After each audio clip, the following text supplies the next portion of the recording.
হরে কৃষ্ণ। কিভাবে আমরা জীবন ধারণ করব, কিভাবে আমরা আমাদের লাইফটাকে চালাবো, এই প্রশ্নের উত্তর ভগবান শ্রীকৃষ্ণ শ্রীমদ্ ভগবদ গীতার 3য় অধ্যায় অর্থাৎ কর্মযোগের 16 নম্বর শ্লোকে দিচ্ছেন।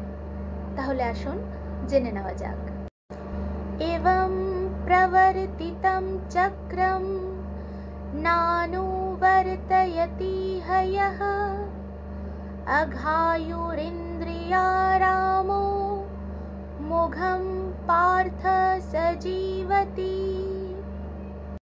অর্থাৎ, হে অর্জুন, যে ব্যক্তি এই মনুষ্য জীবনে বেদের দ্বারা প্রতিষ্ঠিত যজ্ঞ অনুষ্ঠানের পন্থা অনুসরণ করে না, ইন্দ্রিয় সুখে লিপ্ত সেই পাপী ব্যক্তি বৃথা জীবন ধারণ করে।